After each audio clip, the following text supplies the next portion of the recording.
can't stop the train, baby. Woo!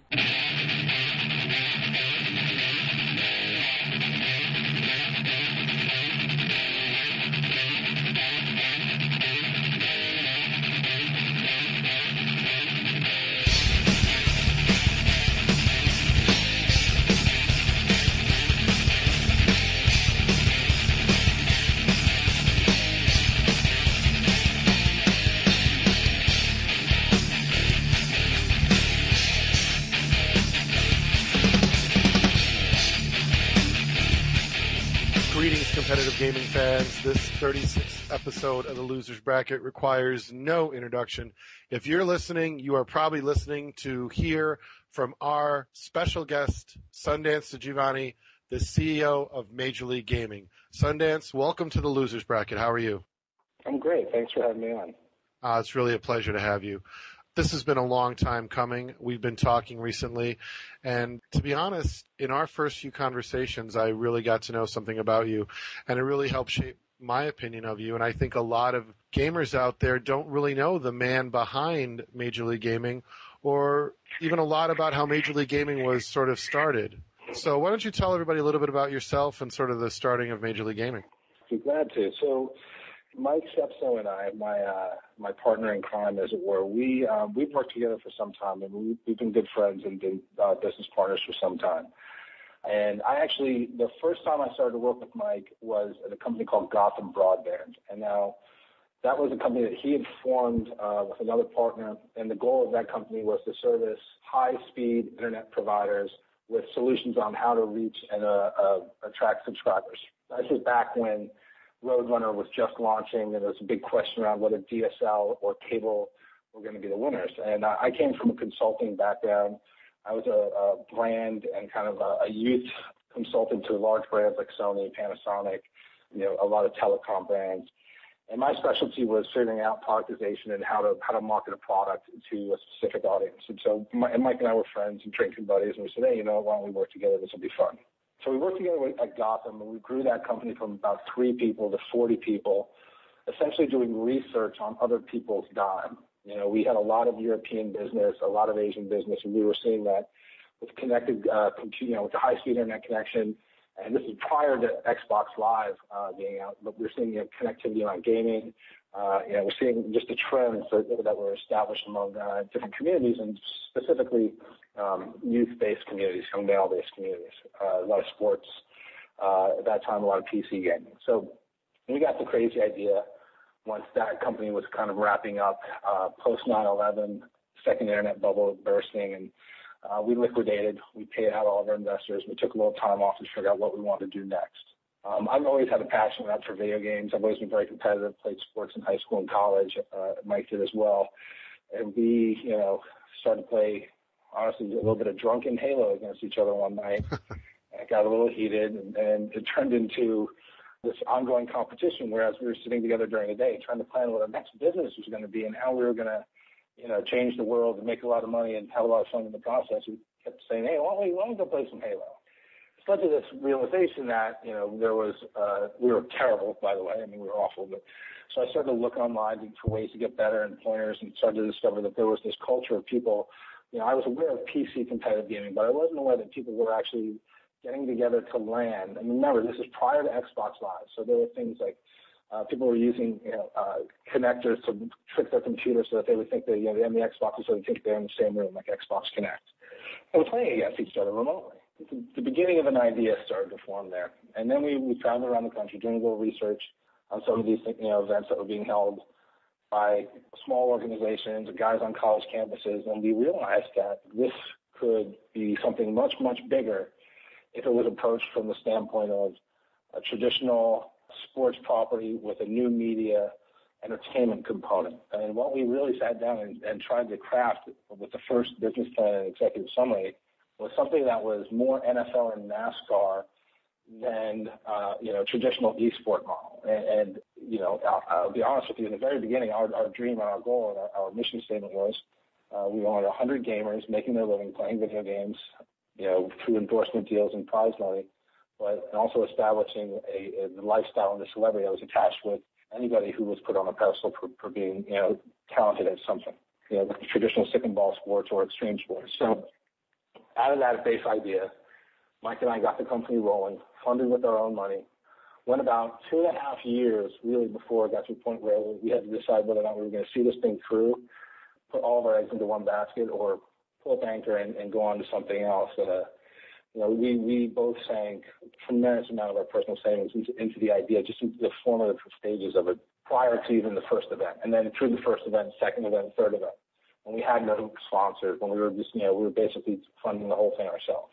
But the whole time, we believed that all we needed to do was build it, listen to the community, and then we would be able to get to a point where we would get some institutional money in order to fund the activity. And that happened. And then Major League Gaming turned into what I think most of you are now familiar with. This is a much larger, much more organized company that's actually, grown and become, what we would say on the path to successful. So the beginning days, the early days were honestly a lot of blood, sweat, and tears, and us being stubborn and knocking on doors and having people tell us that kids will never care about this or take the time to show up or travel across the country. No, I understand that. I do. I think it's very easy to doubt. I think it's easy for a lot of people to doubt. Yeah, and again, back at the time, there was nothing for us to point to. And look, again, I've said it before, and I'll say it again. Our first event was a complete catastrophe. We did just about everything wrong that you could do wrong, but we had to in order to learn. I've always felt that you learn more from your mistakes than from the things that come to you easily and that you don't have to fight for or work for. But luckily, we, even after that first disaster of an event, we were actually, we just realized, okay, we just need more help. We need to find kids who are doing this right now and who love it and bring them into the fold and make them part of our team. So fast forward for me, Sundance, 50 events later, you're still going. You've got an enormous amount of knowledge gained. The events have grown in their marketing, in the sponsors that are seen. Give us sort of a state of Major League Gaming today. You really seem to be changing the culture at Major League Gaming, and I think there have been a lot of changes at the executive level.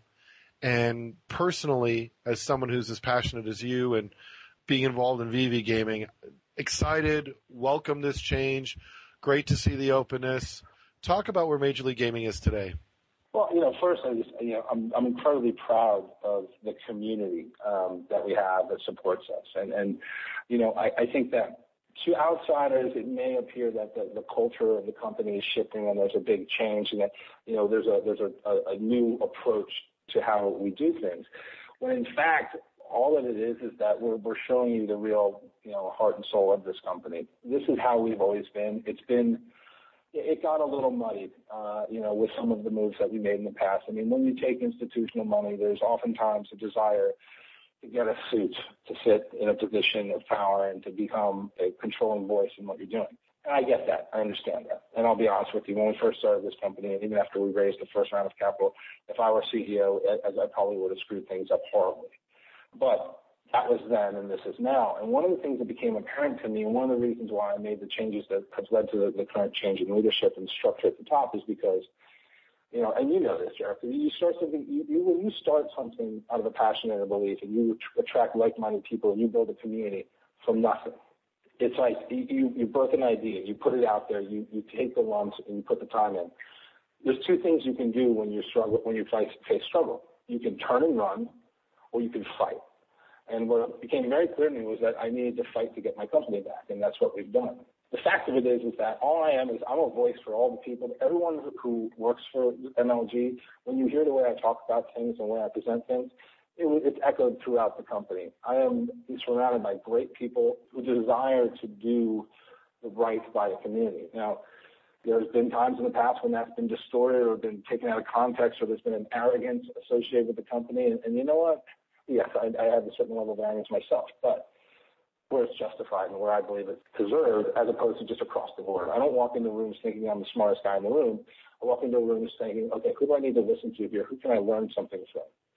And that's something that the company got away from. So that's why I reached out to you. It's why I've reached out to WCG. It's why I'm trying to be as transparent as possible, both within the company and outside the company, because at the end of the day, some people are going to love us, some are going to hate us, and that's fine. But I just want them to have the facts and to make an educated decision rather than it be based upon some half-truth or just a perception that's not rooted in facts. So it is about this company being a representation of the things that I hold dear. And not to ramble, but I think that a group of people joined together is far more powerful than an individual. A group of people who share a common belief, who are driven to be the best that they can be in any way, shape, or form, who desire to find that extra gear, who are drawn to competition, whether that's football, baseball, basketball, Gears of War, Halo, or StarCraft, or any other game. The competition is healthy. Talk your shit, stand up, shake hands, even if you lost. Maybe you need a minute to cool down, but that's what this is about. I'm not, and I think I told you this once, I'm not a fan of everybody on the Little League team that doesn't win a game getting a trophy. I'm not a fan of awarding people for mediocrity. I think everybody should have an opportunity to compete. That is the trophy, the fact that you go out there and you do your best. So that's what we're trying to do with the companies. We're trying to do the best that we can. We don't want people to say, oh, they're the best just because we're the only game in town. We want to be the best. Well, nobody who is a competitive gamer and is in the field sort of out there competing would disagree with you. When we first started VV Gaming, I can remember people saying, no one's going to care about your crappy little community. And, slowly over time, I think the model has earned its niche. And I think Major League Gaming, I'm sure that when you started, there were people who never thought playing video games was worth anything, but a whole generation is being defined by their gaming experience. And, sometimes it's just having that foresight, which I think is what probably keeps you going, is you have that vision. Yeah, absolutely. I'm reminded, like I said, I'm reminded by the fans of the community, the people who critique us, and I have way too much visibility into what the potential for this is to walk away until I feel like we've achieved our goal. And our goal is to deliver this to the community and allow the community to lift it up and to get it to the place where long after I'm gone, this is here. Whoever's running it, is running it based upon the way that it's dictated by what the fans and the community want and what's expected of them. That's what motivates me. The thing that I wake up with every day is the understanding that I'm going to learn something new. I'm going to see things that both inspire me and that frustrate me and that I can act on. As long as I adjust those things and I embrace them, no matter how positive or negative, it's going to move us in the right direction. Well, let's talk about some of those questions we've had from the community, from me, my conversations with players, and I want to do sort of a broad overview at the beginning, and two questions that I'll get from players, from up and coming. How does Major League Gaming decide titles and prize amounts for games? With that, as you start to talk to that, we enjoy educating players and saying, if you want to see a title, if you want to see something on the Major League Gaming Pro circuit, there's work and fan base and a lot of things that go into that decision. I think no better person to discuss that process than you, because I think it's a lot more complicated than a game just being popular. How does that process work? Yeah, so it's very much an involved process that involves the league operation side of things first, judging whether or not a game can be played, can be scaled. I think we could Call of Duty Modern Warfare 2 as an example of a game that we would have loved to have had in the room on the tour. It would have been a revenue center for us, but you couldn't get the game to work in a way where you could run a large-scale live event. And so then you have to say, well, maybe we'll move it online. And so the process is really around whether or not the game is competitive and whether or not it's got an audience that will be motivated to turn up and play. You see titles like a Shadowrun, for example, which we all loved. It was one of the most played games in the MLG offices for quite some time. But unfortunately, it didn't get any marketing support because it was an afterthought project that got cut off too short and didn't have a campaign that would latch in a broader audience, so no one would show up and play. We would get people to play online every now and then when there was a huge movement to save the game, but we couldn't get people to travel to play the game. So that's an example of a title that was deserving of getting a competitive opportunity on the circuit, not making it. The other factor is you look at a game where you've got magic abilities and tech abilities, and how do I turn that into something that's spectator-friendly to a viewer? Would have been complicated, would have been very difficult to do, but again, you give it a shot, you see if you can make it work, and unfortunately, we couldn't get the draw around that game. When we get a game like Gears of War. I was just going to say, when it comes to Gears of War, especially Gears of War 2, obviously a lot of Gears fans are disappointed when it was dropped, and there's been a lot of rumors around that. Can you really get to the heart of it and talk about what really brought that decision to end Gears of War? So the thing that killed Gears of War was the patch that they released that affected online play but not LAN play. We had an interesting relationship with the Gears community, tumultuous at times, very vocal community. But we loved the game because, you know what? I think from day one, Gears of War was one of those games that you could get a match that went down to the end with one player against 2 or 3 guys, and he would pull off some amazing plays, do some wall balances, and you'd be like, holy shit, this is the future for us. This is incredible. Everybody's so pumped up. And then we get Gears of War 2, and in some ways it's a step in the wrong way with, the knockdowns around smoke and then the patch that happens, so you can't create online, you can't practice. And for us, if you can't play the game online, you can't practice online, 90% of our players aren't going to be able to prepare for the event. And it is that simple, right? There was and because, a lot of players have come up with ideas about whether or not Epic didn't support it or this other stuff. They just made decisions not considering the competitive input, and the result was it just wasn't workable, correct? It wasn't workable. Yeah, I understand. I'm a conspiracy theorist myself. I love them. I think it's great to sit and talk about why things happen. The fact of the matter was, I was in the Epic offices before the release of Gears 2, had conversations with them around Unreal, talked about Gears, and the thing is that in their mind, in their drive, and what they were pushed to do was release a title by a certain time that was going to be more popular than the previous.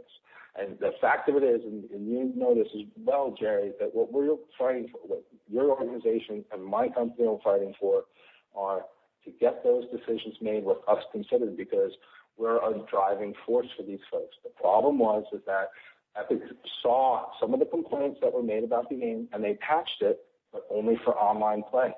It's really that simple. I got threats, physical threats of violence against me and my family around that decision. And the thing that breaks my heart is that these guys at the time didn't get it. Like, it was the last thing I wanted to do. I wanted to bring that game back in some way in a smaller form, but we just couldn't make it viable for us. Again, it's one of those situations where Epic at the time had to do what they had to do, and we didn't make the cut. And by we, I don't mean MLG. I mean the legions of fans, of competitive gamers who want to play the game in a particular way, didn't make the cut. And that was a painful thing for us. It was a slap against what we were doing and what we believe in. It wasn't a personal thing against us and by Epic. It was a business decision that Epic made. I think now you've seen there's been some back and forth between Cliff TV, myself, and we're talking with the studio again. My hope is that, we're able to get a game out there that incorporates some of this stuff. But again, I've been in this position before, and I'll be honest with you, I'm going to wait until I see it, until I can actually make plans around it and believe it, because it takes a lot of effort to do the stuff that we ask of these developers. Let me say this. A lot of players that are passionate about a game ask me, what can we do to get this on the MLG Pro Circuit? And often I say the best thing you can do is let the developer know who you are and give the developer feedback, let them know. Because a lot of developers, unfortunately, either it's not a large enough pot for them, or it gets hard to really get the time of day. To be honest, and we can maybe talk about this later if we have time, I think the word esports is taboo, and the culture in America still needs to absorb it. But, what can players do? What can they do, do you think, that helps get the developers' attention? Well, I think, a couple of things, I think you touched on one thing which is important, and you'll never hear me use the term esports to describe what we do, for one very simple reason, because it's associated with a different type of competitive gaming. When you talk to folks who are a little bit older, a little longer in the tooth, and don't necessarily understand that it's evolved. Okay? So I don't use that terminology. I use competitive gaming. I don't even use professional gaming or pro gaming.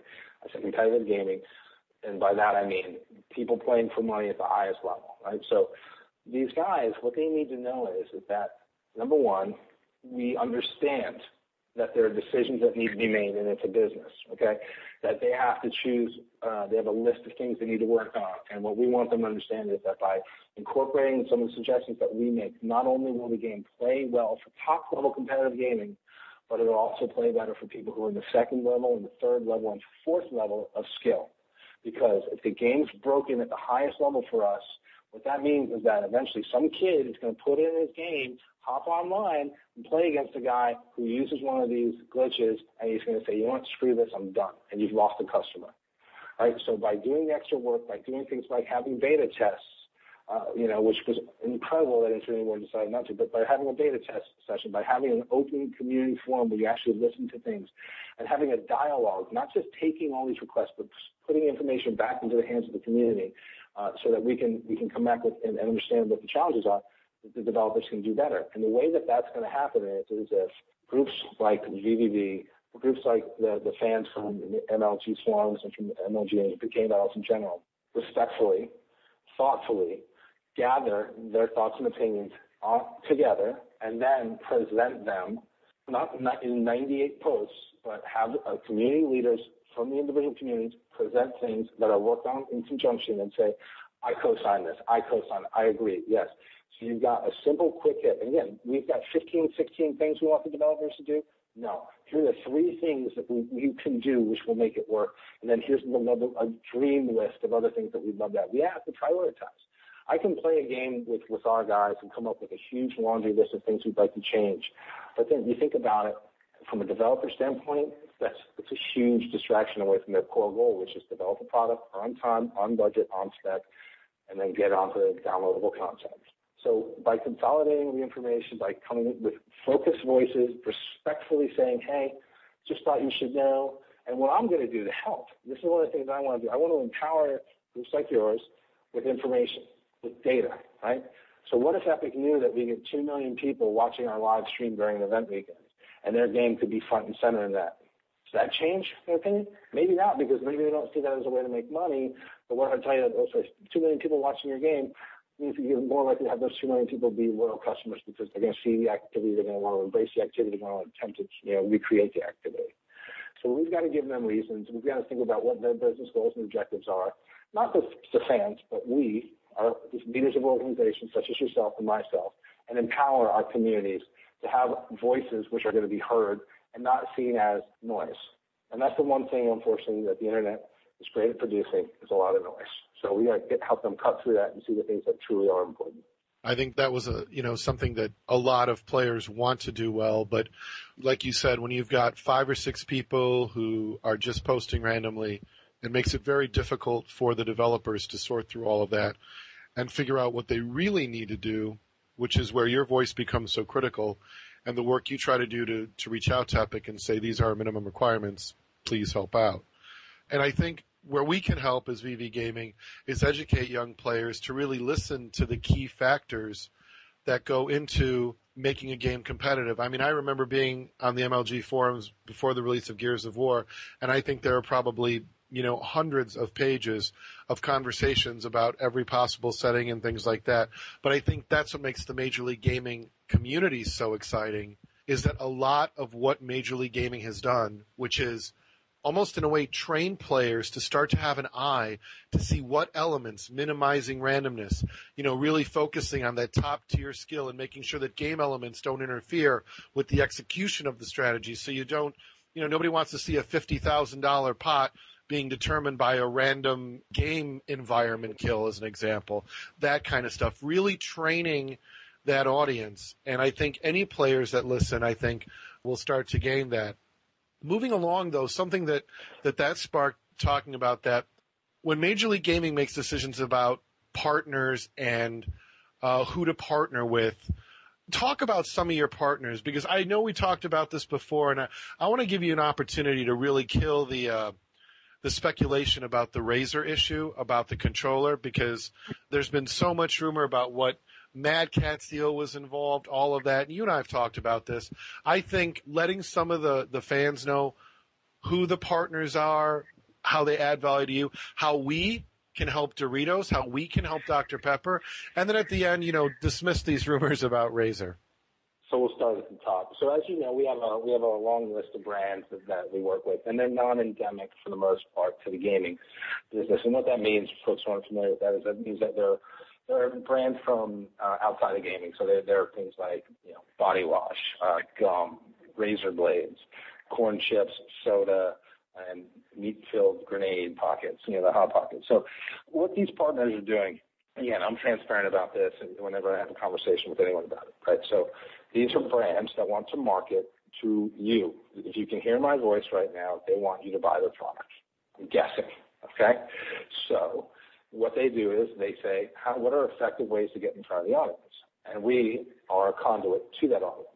And we say, look, help us fund our activity. Help us put stuff into a tractor trailer and drive across the country a few times a year, and we will give you a way to reach that audience in a way which hopefully is meaningful and they will respond to. Because we're then going to go to them and say, hey, guys, you want us to keep doing this? You want us to do more events in more locations and spread out across the country more?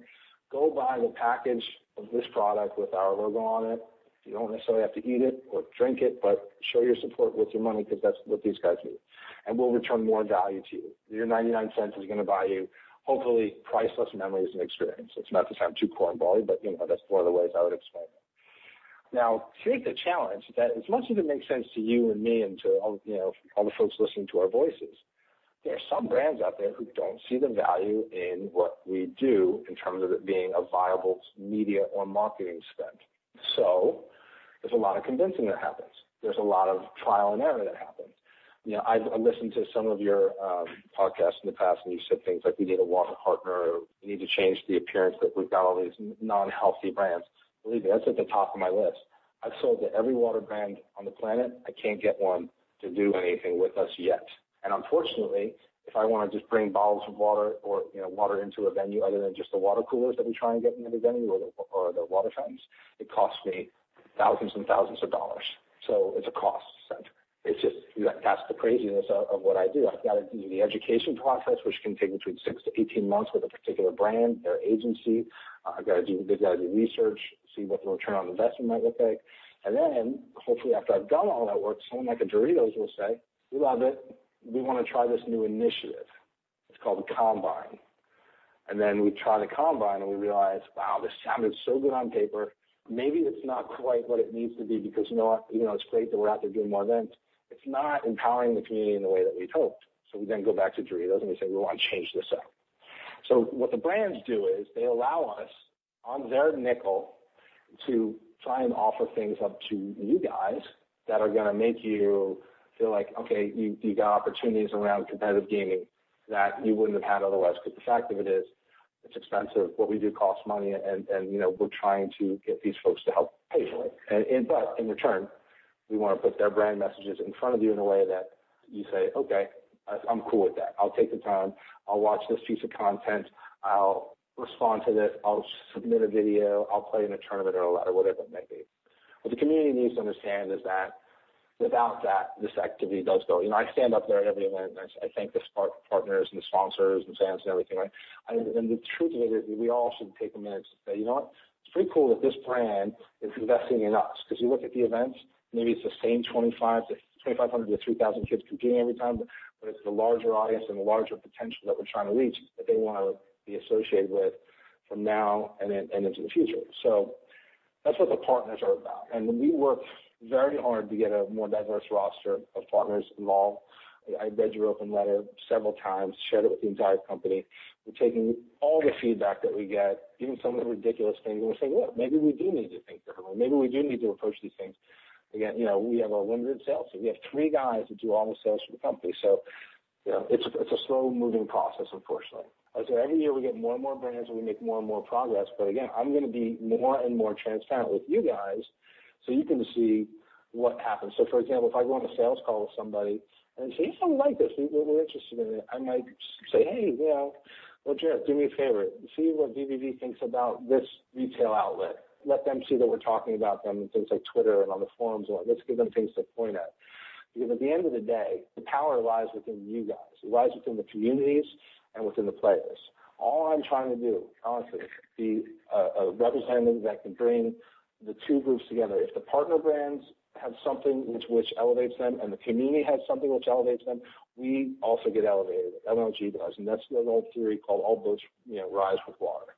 That's the way we approach it. And it may not seem like that all the time, but I can assure you that's the way we approach it. We always think of what we're doing and try and make sure that it's best for those two groups, the community and our partners. And if we do that, then it's going to be good for us. But, with that needs to be fiscal responsibility. We need to make sure that these things are healthy relationships and that we're not going to be underwater because of them. Now, in the case of something like our relationship with Astro or Mad Catz or Razer, Astro is not the only headset that people can wear at the pro circuit or on the main stage. Mad Catz will not be the only controller that people can use on the pro circuit or on the main stage. Razer is a company that, for legal reasons, I'm not able to get into all of the details, but I can tell you this. A lot of the stuff you see in that controller is based upon conversations we had with them. I have email chains with engineers which say, please stay away from features such as A, B, and C, because these are not features not currently allowed by our rule set and require us to change our rule set, and that would be disingenuous. Then we see a product which has features A, B, and C. So, of course, until we see the product, which we're still waiting to get our hands on, by the way, we have to say, because everyone asks, we have to say, look, as it currently stands, as we understand it, this thing would be banned. Everybody comes out and screams and says, this is because of Mad Catz, and they're screwing us over, and it's one more good controller that no one's going to be able to use. The fact of the matter is that, we may get the controller in, and we may see that we have a way to test them and that they can't be modeled, and they may be unbanned. I can't change my rules for someone who's using the fact that we've banned their product to be a marketing goldmine for them. And God bless them. I hope the controller is fantastic, and I hope that people like it, and I hope that when we find controller, that it's I'm fantastic. Sorry to interrupt you, but you're far too kind, in my opinion, on that one. I think, the way Razer has capitalized on being banned, glowy products never did much for me. I'm just going to be honest. I agree with Kim Rom at SteelSeries that, for me, I'd rather have the Benz than the Dodge Neon for obvious reasons, and it's that spin tactic, right? Like, put up a sort of shade of doubt, let sort of people's fear and imagination take over, and then sort of sit back and be like, God, I just wish they could be there. So, yeah, I think that at that moment was when I lost a lot of respect for them. We all market, right? And, I can be accused of marketing VV gaming at times. And, when it's that obvious or somebody pushes it like that, you've gone too far, So I think you're being kind, just for the record. I think that, anybody out there who believes that, Mad Catz is the reason, I can assure them as well. We've talked about our sponsors, and I know that we share, SteelSeries with EG, who obviously very involved in StarCraft and World of Warcraft. These are the things that, are important to us, to our sponsors, to competitive gaming. And hopefully now the record is clear that there is no imaginary rule that says SteelSeries can't have a headset on main stage. There's no imaginary deal with Mad Catz that says no other controller is allowed in an MLG event. So I just want to put that to rest and get all that. So let's talk about the future and some things. And as we get to the future, we talked about Gears of War, what players can do. We've had some sports players come to us and say, hey, what happened to the EA Sports Challenge? Can you go a little bit? Will that ever come back? Is that gone for good? Because obviously Madden is a very popular title. We get requests from players all the time, but we don't have a consistent national venue like Major League Gaming now that EA Sports Challenge is gone. Anything you can say about that? This is one of the things that I would put under the category for me of being a disappointment. We fought to get the EA Sports Challenge and to keep it alive last year. And then we fought to turn it into something that would be at every one of our events. And so we just during our season, there would be a Madden season, and you would get, and we'd cycle it based on the August release. And unfortunately, video game business is a tough business, and it's a revenue-based business. And the Madden Challenge and the EA Sports Challenge is a marketing initiative. And so if you view the marketing initiative as something which drives a significant number of units, then you can justify it. If you don't see it as something which moves a significant number of units, then it's hard to justify. So, it pains me to say this, but, I don't say never very often, but I think that this thing is dead on arrival. I'm hoping that there will be a time and a place where it comes back, either with us or with somebody else. Madden is a storied competitive history. I had a lot of fun getting to know those players. It's a disappointment to me that we're not going to be running the AFC this year. I would love for it to be resuscitated in a way. Maybe there's a way for them to, we'll find or be able to help them find a way to do it, broader for the amount of money that was costing to do it with us. We didn't make money on that. We did it as something that we felt it was the right thing to keep it alive.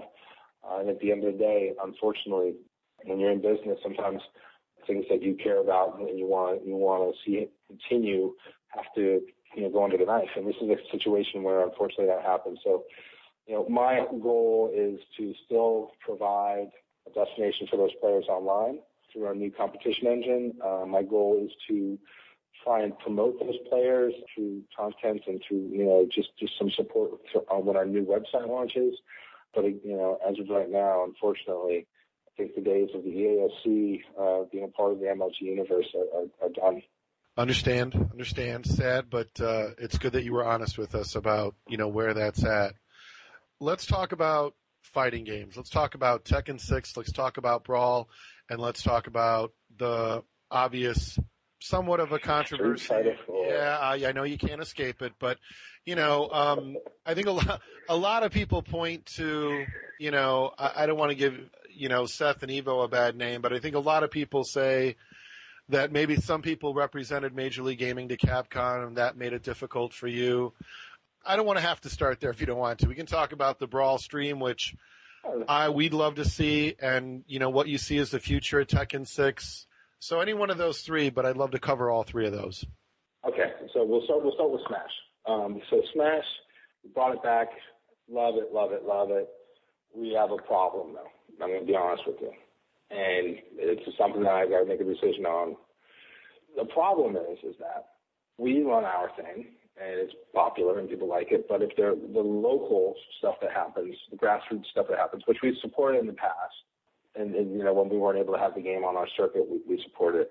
That stuff will outdraw us if we go head-to-head with it, which I'm fine with. I understand, look, I am all about the history of Smash is something that, it's one of those great games, and there's some great personalities. And as you know better than most, there's some guys who are they're fantastic and they're showmen, and it's entertaining. The problem is that, and I think part of it is, I'm not blaming the community. I'm taking full responsibility for this, number one. This is the other thing I'm trying to do is not fucking turn shit around and say, oh, it's their fault, it's my fault. It's my fault, it's our fault. We can't have second-tier citizen games. We can't have games that are looked at as they're on the same level as Halo. We just can't. We got to get away from that. And Smash has suffered from that ever since the very first time we had it, way back in the day, as has Tekken to a degree, as did Gears or Rainbow Six even, right? We got to get away from that. That's on me. But if I were to come out and I were to tell everybody, look, we're going to change that. We're going to change the dynamic. Everything's going to be played in this new arena that we're crafting where it's about each game getting its time, everything being broadcast at the same level of quality, no second-class citizens. Everybody's up there. Everybody's treated in the same manner, the same production value, the same experience.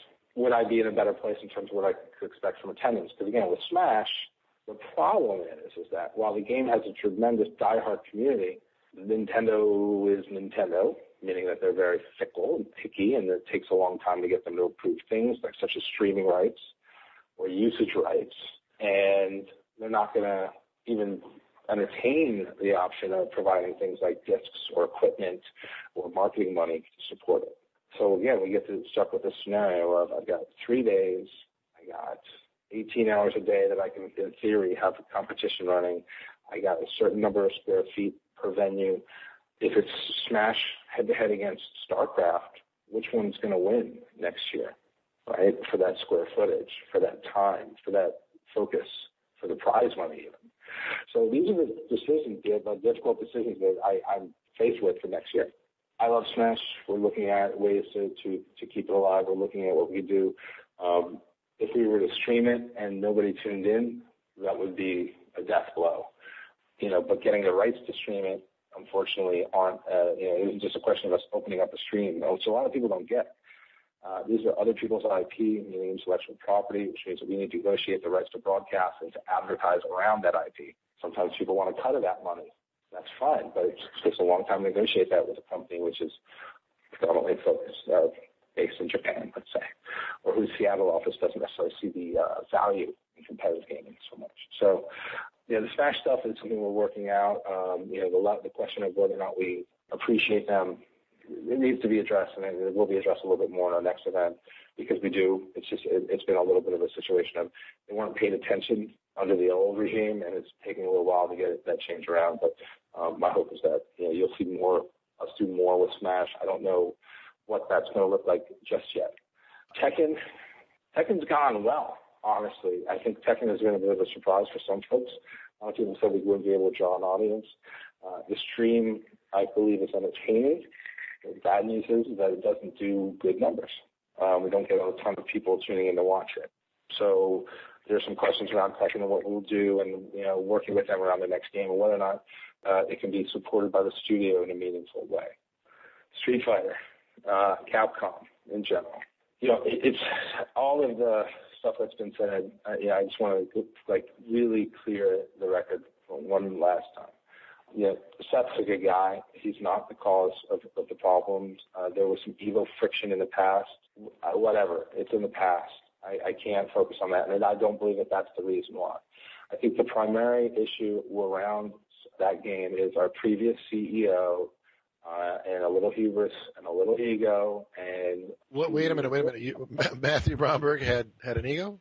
Sorry, I had to. I'm so glad he's gone. Yeah. You have no idea. No offense. I don't know him personally, but there were many things he did publicly that I shook my head at. So we eliminate the sort of Evo drama, but what do you think culturally at Capcom is the problem, or give us whatever insight you can? I think we just got to fight the good fight. And, we've tried petitions. We've tried messaging the senior folks. If this were a few years ago, I don't think there'd be a problem. I think the problem is that we're viewed in some way by folks who do, because Capcom, I'll be honest, and I respect this, they do a lot to support the fighting game community. They really do. They just don't do it all, which we would love them to do it all, right? So, but I think that, there's a question about whether or not we're indebted to them, and they see us as someone who should be paying them more money. And it's just, it's unfortunate. I think, one of the big things that what I'm doing is I'm mending fences, I reached out to you, I reached out to WCG, I reached out to Capcom again and again and again. I'm basically sitting here and I'm saying, I publicly post my email address via Twitter, on the website. I'm saying, look, if you got an issue with us because of things that happened in the past, let's talk about it. Who knows? At the end of the conversation, you still may think I'm an asshole. Or you may think that I've actually got something to say that you can agree with. Because the difference between my public persona in terms of who Sundance, the guy that you see in some of the video stuff we've done, and who Sundance the businessman is and the entrepreneur, they're two very different things. You and I know that you use a loud voice, you get heard more often, you rile the troops up, you get people polarized one way or the other. In this thing, I was very serious. I would love for there to be a solution where we could sit down at a table and hammer out a business deal that made sense for both sides. We haven't even gotten close to that. Until I'm able to engage with them on a corporate level where the conversation is meaningful again, that's another one that's dead in the water. And I appreciate all the support from the community. I appreciate the fact that people have come out and said, hey, this is crazy, let's petition Capcom.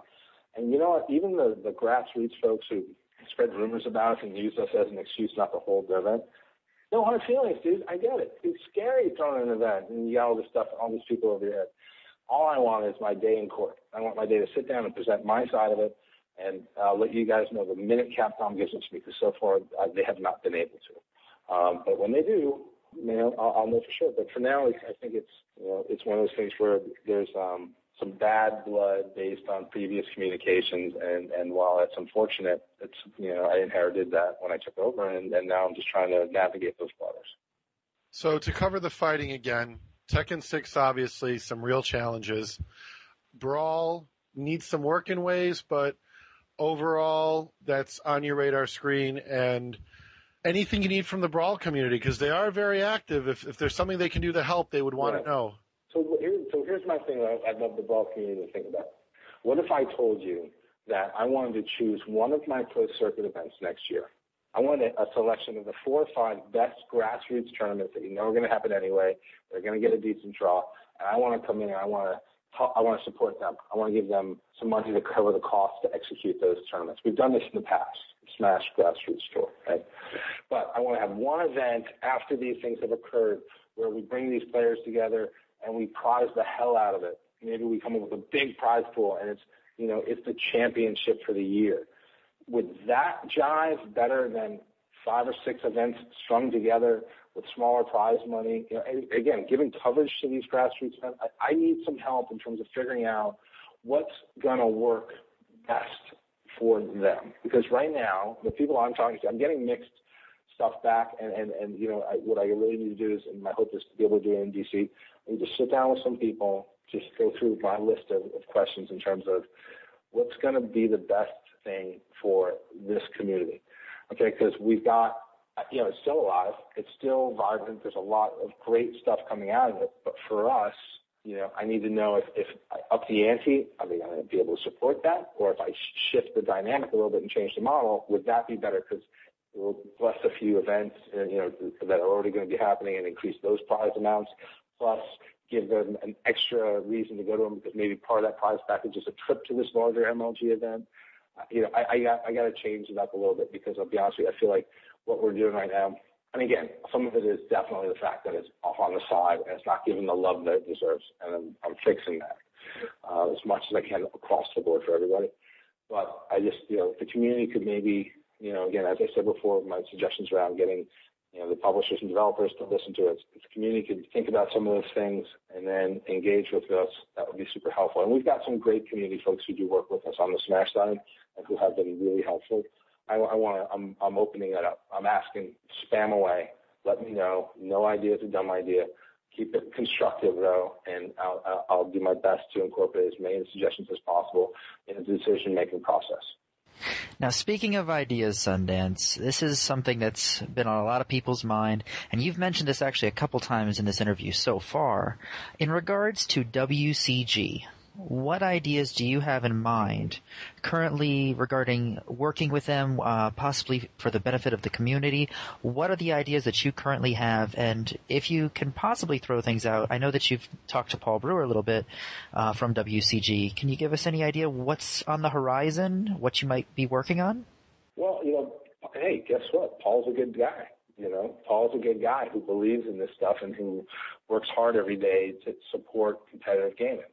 I've been guilty in the past of, looking at WCG and just drawing broad conclusions based on previous relationships with other folks.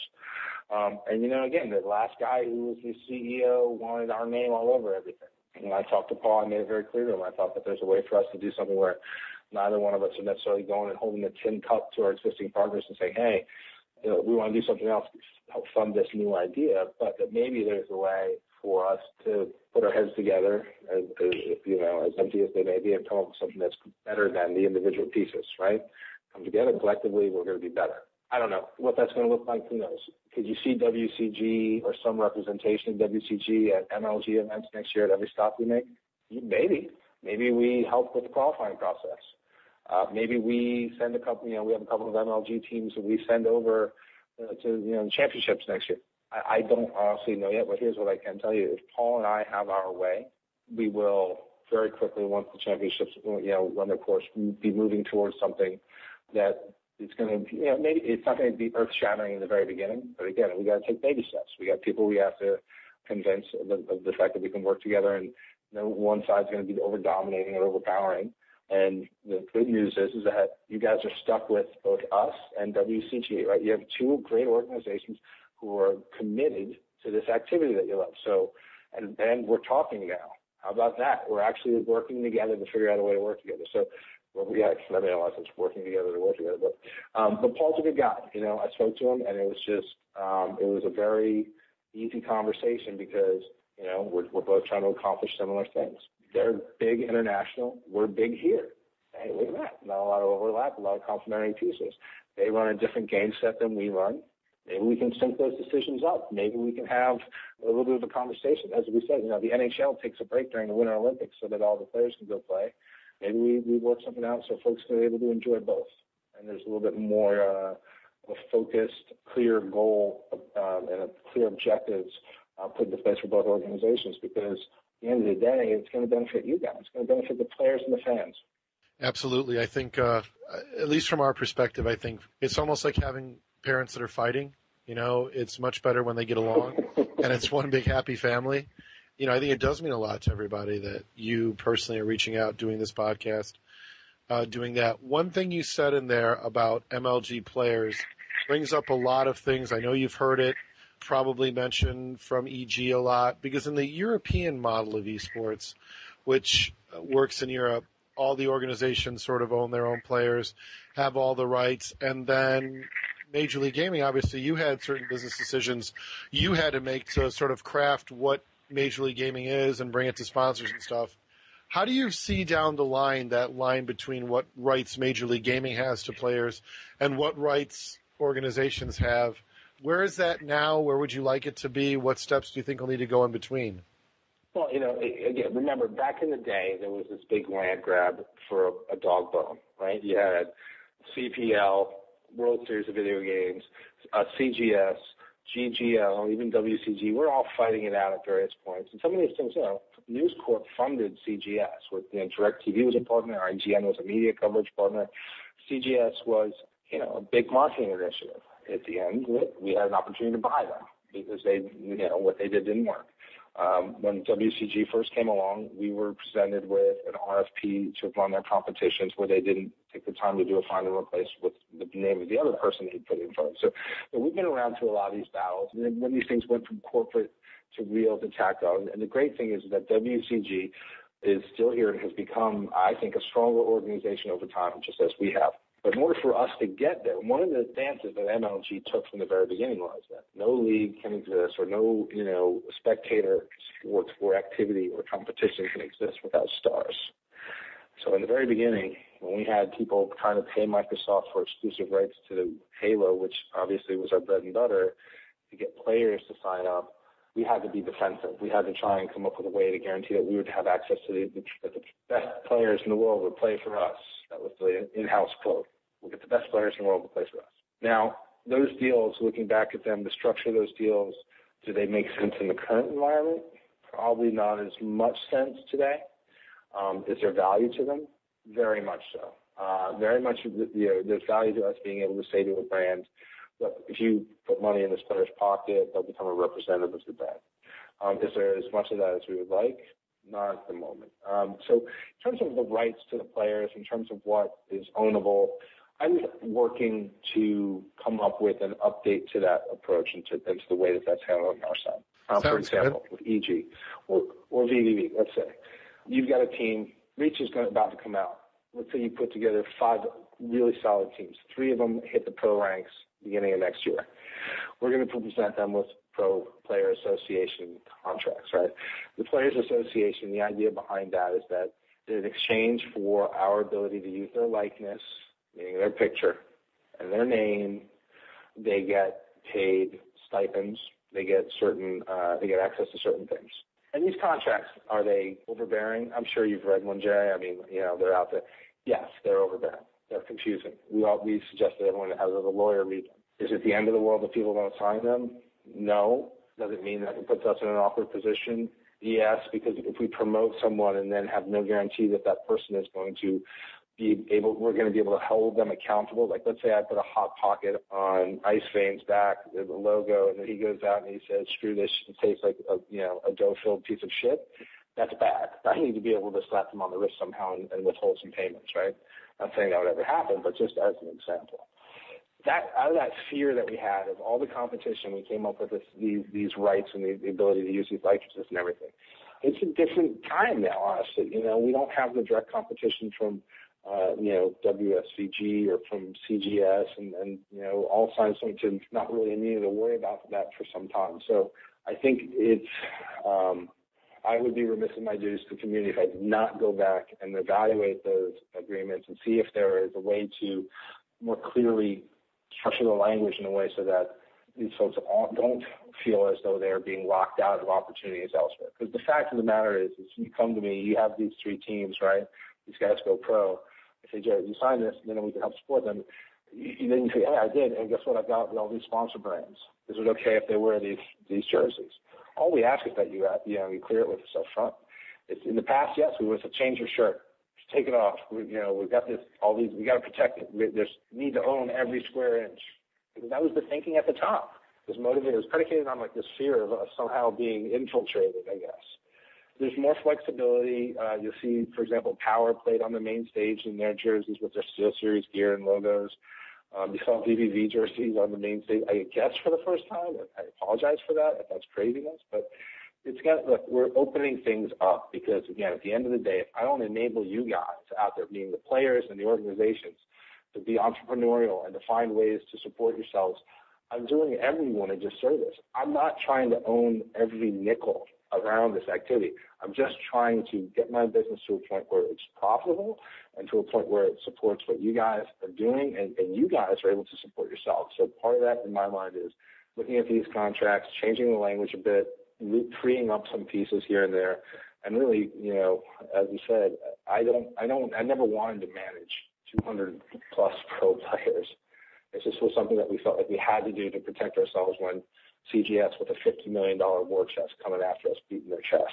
No, I think Sundance, one of the things that I really enjoyed about our conversations has been your openness and helping me understand, to be honest, some of the things that were basically behind closed doors and we were left guessing or making assumptions. And to be honest, some of my most negative assumptions, you've really put all those to rest, and I really appreciate that. And I want to take this opportunity, since we're talking about players, we got a lot of questions about coaching, and I know that Spikemouth, who's with us, has been coaching and wanted to, ask a few questions from that perspective. So, Justin, I want to turn it over to you and give you a chance to ask a question. All right, so my first question would be, I know this topic's been brought up quite a bit throughout the MLG forums, and now with Halo Reach coming up fast for MLG, Killen brought up a good point a couple of months ago on the forums, and it became a huge topic about the whole point system for coaches and stuff like that. Where do you see coaching right now, and do you guys plan to do anything more to try to promote the idea of coaching, or where do you guys stand on that? I'm with Jerry on this one. I think coaching is important for a couple of reasons. Look, I've stood behind teams and tried to do it. It's hard. Right? It actually is. And even if you play the game and you understand it and you follow the game, it's tricky. And there's a certain skill set, and there's a reason why some people, are able to coach and someone. First off, is it important? Yes. Was I surprised when I saw it start to become, a regular thing at our events?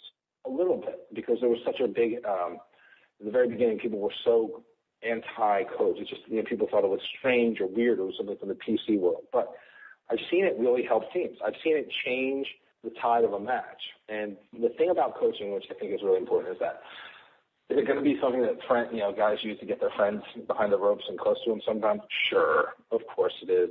Can we stop that? No. But what we need to do a better job of is identifying the guys who are out there who are doing this because they love it and because they realize that they're good at it and they can help a team and they can be a positive influence on a team. You play a game, you have a rough game, a coach comes over and says, "Good, you got this, you're fine. We're about to play your best game type. Last time you played this, you went positive 15. Stuff like that, like context and help, because sometimes your teammates can't offer that up. So I think the coach is very important on that regard. In the regard of getting a team together and make sure they practice, very important. In terms of making sure that they do things like tweet and use Facebook and write blogs and do video blogging, very important. Coaches deserve more within our league. And one of the things I want to do is, number one, we were able to do it with Bravo, but I want to be able to get the coaches to be more front and center in the relationships with the partner brands and in the content that we create. I want to do a series of pieces around what it takes to be a good coach. Not specific to any one game, but then getting into the games in particular. I want to have kind of a coach's corner where you're able to go in and say, I want to be a better coach. What can I do? And you can actually have a tutorial which you can run through, which will be like, okay, if you've never coached before, start here. I want to talk to the community. I don't have a list of the top 20 coaches. There's 5 to 10 guys I personally know, but I want to task the community and the players with coming back to us, telling us who are some coaches out there who make a difference, who have a story to tell that we can shed some light on, so that maybe we can help them find a team. It's tricky because, again, coaches were retrofitted into the structure of the league, and my goal is, as we evaluate and look to next year, is to be able to do a better job of incorporating them and giving them, the props that they deserve, because it's become more and more a part of what we do, and I think it's great, personally, but I think that we're working to do a better job around supporting them and around rethinking some of the rules, for example, and just all I want is, again, if you love what we're about, if you love competitive gaming and you were willing to, bust your ass to be a good coach, I got to do everything I can to try and support that. I got to make sure that there's a reason that's justifiable in the end. It's important, I think, and it always excites me that we see this on the same page, because I've had great coaches not coach because there's no peer respect and they need to be legitimized. I can recall 2 incidences. I want to share one with you. And for me, I have coaching in my background. I think Vision would not have been where they were the inaugural Gears of War year if it wasn't for some of the coaching experiences they have. And then beyond that, I can think of a player, former VV player, VV Sundown, who turned around one of our team's performance at an event, at an event in New York. And I thought to myself, no matter how hard I tried to highlight the skill and the talent he had at communicating with the team, getting their mindset and their focus, I could tell in his heart pure respect was important to him, and he didn't feel he could get it as a coach. And what do you think about this? Do you think maybe the problem is that there are so many people who have used it? Like, it's not that coaching isn't important. It's just there's so many examples of bad coaching, and that critical piece that's missing might be Major League Gaming highlighting and then in many ways sort of putting the spotlight on those coaches that do a really good job, so others who may partially want some of the spotlight and have that coaching talent can say, yes, now I'm willing to make that step. I think that's part of it. I definitely think that some of it falls on us in terms of the lack of we need to illuminate the fact that these guys are talented and what they do is important. However, I think another real problem is, my girlfriend's our coach. She doesn't even play the game, or this is just a way for me to get my buddy back here. All he's going to do is talk shit to the other team the whole time. I actually thought the other day, I stood up in a meeting, I was like, I got it. Everybody who signs up as a coach has to go off and finish a questionnaire, a test, a coaching test, Basic Coaching Knowledge 101, which we'll make available on our website. And if you don't know these things, it means you're no use to a team, right? But then someone said, well, what if they're just there to keep the team's head in the game? Is that still a coach? I was like, no, that's a fan. They can stand behind the rope. Like, well, how many coaches do we get in an event? 124. How are we going to run 124 people through it? So, we're trying to address it. And, I'm open to suggestions from you guys as well. You coach, you want some respect, help me help you. It's my classic line. Let's get people to understand that what coaching is really about is bigger than just being a guy standing back there with a timer. That it's, there's more to it. Let's find some solid examples that maybe people aren't aware of and draw some attention to that. So I'm with you that it's on us, but I also think that, and our community, right? Anything that they can circle is like, you're a coach because fill in the blank, because you lost, got kicked off a team, or because this happened or whatever. The community is gonna harp on things. What we need to do is get it to a point where coaching is so respected because of the way that it's presented that stuff doesn't matter, that it's just background noise. Because again, as a coach, you got a circle, you got a bullseye on you to a certain extent, but hopefully we can come up with a way, and I'm open to suggestions from you guys, especially the ones who coach. Help me figure this out, because I want to do more for those guys. I do want to bring more attention. I want it to be something that people say, hey, I broke in as a coach, and I'm good with being a coach, and I'm a damn good one. Here's my resume. Here are the teams I've worked with. Here are the players I've worked with. I mean, it exists in everything you can think of which is competitive. From spelling bee contestants have coaches. I mean, come on. Like, we have the ability to do this. That really is music to my ears. We're definitely going to send you something because we've been thinking about it a lot, and I really am glad you're that open to that. Sundance, I think we would be missing out if we didn't also talk about people's beginning competitive journey, which, to be honest, I think one of your greatest acquisitions was Game Battles. But you've heard it. You know how I feel about it. Wow, does the staff need help? It's my understanding from our conversations that it's on your radar screen.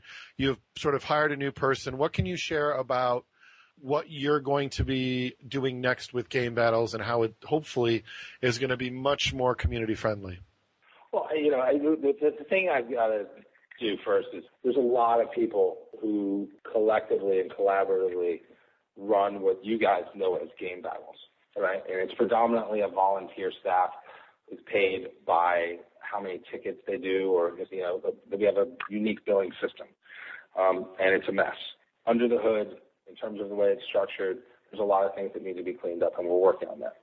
One of the things that we're doing is the guy who is in charge of game battles is going to be empowered a little bit more and elevated a bit. And he's a real person. He's an adult. He's got a lot of experience in this stuff. And we're going to take a look at the way that we train people and the way that, tickets are handled and just the interaction. Because one of the problems is that when you have a site like Game Battles with such a broad spectrum of community lines, right? So you've got all these different games. Inevitably, you get the standard forum BS, right? You get these battles. When you get honest, we have a training system in place so a kid can apply and go through this whole thing, and then he becomes a mod, and that mod suddenly wields power. And Jerry, I think you know this firsthand. Sometimes a 16-year-old kid with the ability to levy bans and negative information against your account gets caught up. And also, the other thing I'll say, though, is that they're under attack a lot. And that's a lot of times it's not their fault. It's the fault of the fact that Game Battles is built on some technology that needs to be reworked. It is being reworked. It's being completely torn apart and rebuilt. But in the meantime, we're stuck with what we have. So what we're going to do is we're going to make sure that we're more proactive, that there's more discipline, and that things like advertising, for example, right? So part of the old guard theory was that, well, if you have a LAN center or if you've got an organization such as VVV and you come in here and you're chatting about your stuff and you're promoting it, that's just, we can't allow that because that's competition. Well, guess what? It's not really competition. What you're doing is, if you're coming in there and you're saying, hey, let me get the phone number and an email address of the person responsible for the Hot Pockets marketing account. I want to talk to him about this LAN I'm throwing. Okay, then you're trying to do something that's out of bounds. But if you're just saying, hey, we got a LAN center thing, it's going to be prize money, or there's this, we're sending a team, or we have tryouts, hey, we got to lighten up with that stuff. That's just silly, right? But again, that's attached to the old way of thinking. That's the old guard. What I'm trying to do is I'm trying to make people understand that, we've got a lot of people who take a lot of flack because they're viewed as in extreme, right? A lot of the employees in our company have gotten labeled because they're forced, their hand is forced more often than not. They're not remembered for the good things, they're remembered for the bad things. But what I am trying to do is I am trying to make sure that there is a little bit of an elevated approach, meaning by elevated, I mean we don't get sucked down into the drama of the forum so much, and that we take a step back and say, hey, what is so bad about this guy mentioning this event or this guy promoting himself? Now, if it's a product and someone's doing something that's a little bit about questionable, we'll look at it and say, hey, if you want us to promote this for you, we can. And if he says no and he continues to do it, maybe we'll ask him to stop. But it's not black and white. We know that. And all I can tell you is I promise that it's going to get better. Both the site itself and the experience on the site, as well as the monitoring and maintenance and all of the interaction that you see around the site, it's going to get better. But again, it's tough. We have hundreds of folks who contribute to that site in terms of making it run. Some are great, some aren't, some hold grudges.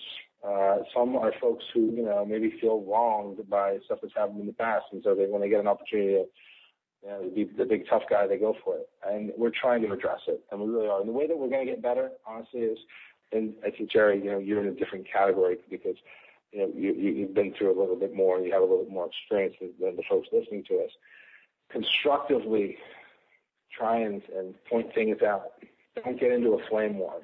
I know it's hard sometimes. No, I think most of my staff is volunteers, and, some of them are in college, some of them are graduating high school, and there are stresses in life, and people need to understand that the volunteers at Game Battles are allowing you to provide a forum for players to compete, and they need, again, to treat them like they would, a referee that they probably experienced there, in the high school sports if they played or anything else. Just give them a real respectful approach. And, I'm sure there are days they go into GB matches and they're screaming and yelling and they probably question why they even got involved in it. But at the end of the day, we do have to help you on this. I agree. You can't just fix this top down.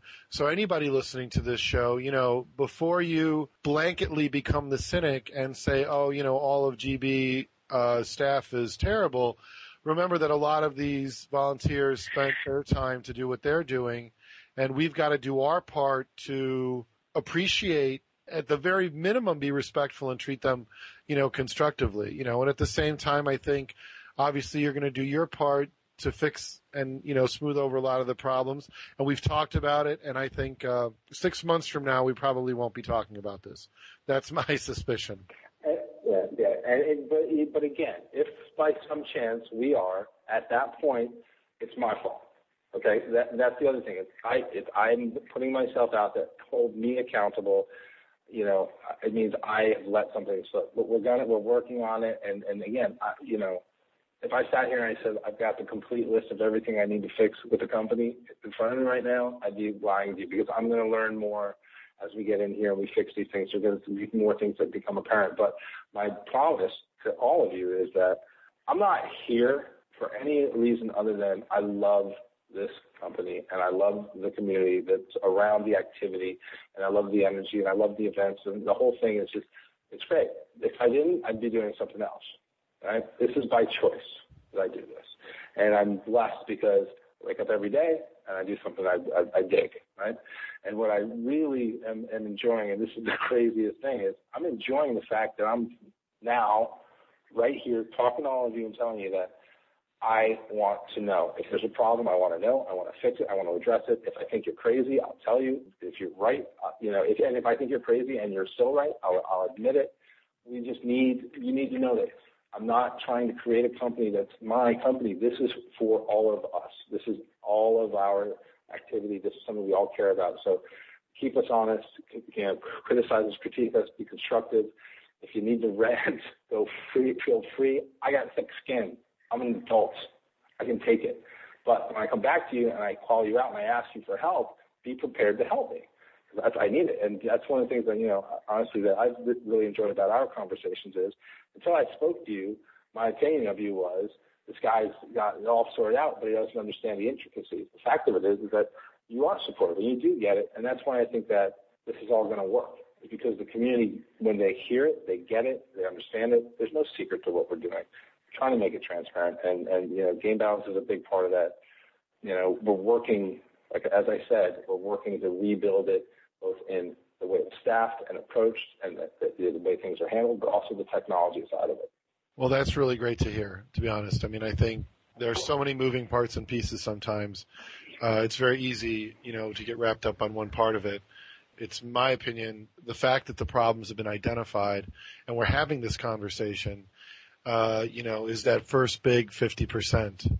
And I know that the next 50% is going to be the hard work that you have to do. And obviously we are here to help you because, at the end of the day, I've always believed, I've said this before, that you literally have the ability to, fertilize the industry. This North American competitive gaming, are sort of last best hope. And our job as entrepreneurs, as people come into contact with that, is find ways to help it grow. So, yeah, I appreciate what you said, and I mean it in return, that the gamers that VV Gaming comes into contact with love competition. That's why they come to VV Gaming. If they didn't love competition, they would be on a more casual gaming side or just in the forums for whatever title they happen to love that week or that month.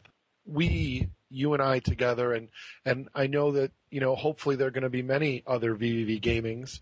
I get people all the time who talk to me about competition, but we've had our ups and downs, and, I've told you, we're here to stay, and, if people don't like VV or they don't like me, I mean, they'll eventually put up with it. They'll eventually get that we're all on the same page, and it's going to take a lot of people. Exactly. It's going to take a lot of people to get there. At this point, I want to turn over to some of my co-hosts here who have some questions from the community that I don't think we've gotten around to answering. So why don't we get through the final few questions, because I know your time is very, very important, and you've gone through everything we've thrown at you, and I really appreciate that. So I'll turn over to my co-hosts. All right. My final question would be, ever since Nationals of 2009, I would believe the high take in first place, winning $100,000. ever since then, up until recently, a lot of the top-tier teams haven't been performing up to par where they usually place. Is that affecting you guys through a marketing standpoint at all, or how is that influencing these sponsors now? That's a great question, and it's interesting. And, contrary to what you might, on a surface level, you might think, it's kind of the perfect time. And the reason for that to happen, other than, straight ripping, not doing well, makes Dr. Pepper say, oh, we wish they were winning. But the good thing about us is that we've got an opportunity in D.C. to right the ship, But for us, contrary to popular belief, we don't want to be a league without parity. The problem is that until I figure out a little bit more in terms of how we get the teams engaged in playing each other in meaningful matches in between these large events, we've got 5 or 6 events a year. So the season is compact. The shift at the top, new talent, teams like Status Quo, Believe the Hype, Ambush, these folks, these players doing well, and there being more parity is great in terms of us being able to say to folks, look, when a game reaches a certain point, when this activity reaches a certain point and more people are doing it, and there's things like VOD and there's things like land footage to watch, it's like your film, from a football game. You're going to be able to pick up these techniques. The playing field is going to become much more level. And what's going to end up happening is brute force and just the natural ability that a lot of these guys have is still incredibly important. But suddenly things like strategy, execution, having a steel stomach so you don't get nervous when you're up there on the main stage and you've got tons of people watching you both in the room and then online. Coaching, going back to that, these things become more important. So as we're going into the world of Reach, maybe Black Ops, maybe Gears of War 3, StarCraft, parity is good for us. It is going to change some of the things that we try and do around team sponsorship, maybe looking more at individual sponsorships. But, I look at what we've got right now. Final Boss winning this past event, there's a time when people say that Final Boss is done. And you look at that roster, and other than Ogre 2, that's a whole new look team. And it's pretty, I actually, as a fan, because I'm also, I'm obviously, it's not the biggest fan, one of the biggest fans of what we do. I sat there and I was like, this is great. Look at this. These guys, nobody would have picked them to win at the beginning of the year. I don't know who the favorite is for the next event. Depending on who you ask in the office, you're going to get different answers. That, to me, adds a level of excitement we never had back in the day. Because when we first started, it was team dominations or team 3D. It was Final Boss, Carbon. There was no real parity. Now it's not just a 1 or 2 team league, and that to me that's exciting. That means that we're growing. That's what it really means, because more kids are playing. I think it's a good thing overall, because it's going to help us attract more and more talent. Okay, my question is more about why the brackets were changed from 2008 to 2009, and if you plan on changing them again. So the brackets, this is one of those great questions that we get. And so, the brackets get changed and it's not fair, and teams get a disadvantage. We've come up with so many different permutations. And when you think back to how we used to run, free-for-all used to see team play in our Halo shooter, right? And why? Because that's how they did it in the beginning, and so we adopted it.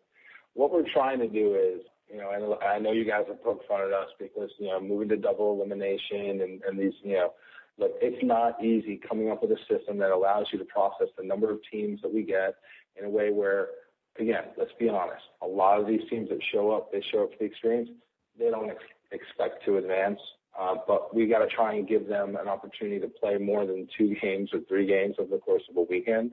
So I'll be honest with you, part of our problem with our bracket structure and what we try and do at our events is that it's an open league. It's contrary to every league on the planet. I mean, we talk about how tennis has, this ranking system and points-based system. We're not using that to hide behind because we've done a ton of research. We're trying to figure out a way to try and incentivize people to continue to play it and, to come to multiple events. Maybe that's wrong, but we're trying to do what is the best mix of business sense plus, user-based experience. So in terms of what the brackets are going to look like for next year, all I can tell you is the league makes those decisions, and it goes through a long and in-depth process, because I'll tell you what I asked for. I said I want to do a 512-team bracket in D.C., and we could have. And you know what they told me? They said, you're absolutely crazy. We're not doing that because it's going to create a horrible experience for people. We could have sold that many team passes to this D.C. event, but we pulled up short. For Dallas. But we could have even probably done that for this D.C. event because the D.C. event's also a sellout. They said, but what you're going to do is you're going to create a scenario where people don't get in quality matches. There's going to be more mistakes. So as much as, you may at times feel like the league makes bonehead decisions and we're not trying to be as fair as possible, it's difficult. And again, you can petition me and you can write me your point of view on it and why you think it doesn't work. And I will provide for you an in-depth, detailed explanation of why we do it this way, the things that have kept us from doing it the way that you're suggesting, or whether or not we could potentially incorporate your suggestions because they're new and they might work. These things, we're very open to the critiques and criticisms of the brackets and points system. It's an imperfect solution to what we do, but again, until we have a system which automates the seeding and the brackets and the advancement, I mean, we're doing half the stuff in an Excel spreadsheet at these events.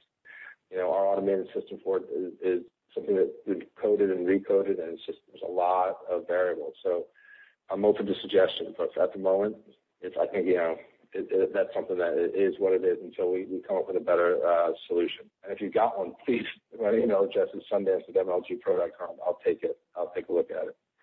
Now, one more question that I have personally about the future of MLG. Will we be seeing things in the future, in the next coming seasons, that will make events more family-friendly? And will we be seeing things for spectators to do? Any sort of side events? More, I guess you could say, because I know, like at Orlando, I was at Orlando this year, there was the Hot Pocket side station where they had Guitar Hero and Wii set up and things like that. Will there be more of that in the future? And also, are there any locations that you might be able to let out into the open that we might want to know about? Places for the future that we might see events possibly. Sneaky. That was sneaky. I like how you added that at the end. How about this? I think we're going back to Raleigh, North Carolina next year. And I would love to get Epic there in a meaningful way. In terms of the season for next year, there's the usual suspects. I think we'll probably do Columbus again. I'm looking at maybe doing something in San Jose. Yes, I do look at the West Coast, but again, I'll show you a map of the population of the country. And guess what? Past Dallas, Texas, it's slim pickings unless we can get a ton of people to fly and drive. Providence, Rhode Island came up in conversation recently. I'd love to be able to go to Atlanta, but unfortunately we have Dr. Pepper as a sponsor, and they don't want to lose Coke so Atlanta's kind of off the board for the time being. But in terms of the locations in the cities and where we go, that stuff is something we do try and mix it up. I know we're East Coast centric or Midwest, and East Coast focus. Trying to get some more diversity there, it's a bit of a challenge. I looked at opening next year on the West Coast, possibly, which is Seattle. These are things that we'll make more announcements around it. I'd love to hear from folks. Would San Jose work for people? An affordable town. Would Seattle work?Maybe I could get Bungie to come out and do something, or Microsoft to come out and do something. In terms of the spectator-friendly and family-friendly, oh, absolutely. I'm going to look at, maybe we can do something along the lines of what PAX does. These brands, these publishers and developers are putting a lot of money into these booths for E3 and for PAX, and then they get ripped apart and thrown into landfills. Maybe we can travel that stuff around in between those events. Maybe we can work with PAX and do something with them in Seattle next year. But my goal is to completely reinvent the competitor and spectator experience for next year. Tomorrow I will be traveling to go and sit down and do a refresh on that stuff. There's nothing more important to me. Our events, in my opinion, while they're still great, the experience is a little stale. We've been doing the same thing for a few years. I want everyone to walk into that first event next year and say, oh, yeah, this is cool. This is new. Check that out. Because it's been a little while. If you've been coming to our events for a while, it's been a little while since you felt that way. So I'm working on the family-friendly. I'm working on the spectator stuff. I'm working on making it a more memorable experience and each one a little bit more unique. I know that all needs to happen in order for us to attract a broader spectator audience and just a more of the general population. So those are very important things to me. Well, Sundance, I personally want to thank you for taking, the time out of your amazingly hectic schedule. As you just mentioned, I know you're traveling tomorrow. It's been fantastic. I want to thank you for your openness, for reaching out, and I really am excited about 2011, to be honest. Reach is a great game. Our community is a buzz. I guess my final question, outside of I'm glad to hear we might have chairs, and you really must come to Chicago, not St. Charles, Illinois, but Chicago. It's the middle of the country. We have two major airports, and we're St. Charles is in Chicago. You really do need to not do St. Charles. No offense to St. Charles, Illinois, but Chicago is a fantastic city, and no, seriously, a lot of players that I talk to want to know what you feel as far as some of the things that you as a person really love about the community. What makes Sundance happy? What are the things that drive him? What are the things about this awesome competitive gaming community here that make you personally get up every day and do this?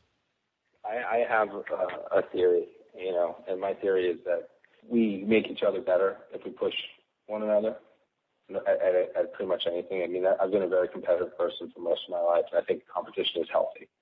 I do have an Xbox Live account that I play on where I yell and scream, and then I have my account that's attached to my work, and when I played basketball, I did anything I could to get the upper hand, and same with baseball. But what I would always do at the end of the game was I would shake hands. I'd say, hey, man, good game. If you beat me, you beat me, and I would accept it.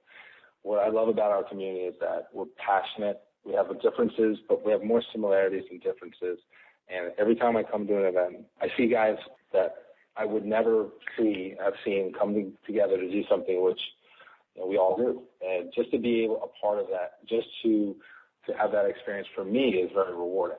So I feel compelled to do the best I can to pay, this community the respect that it deserves.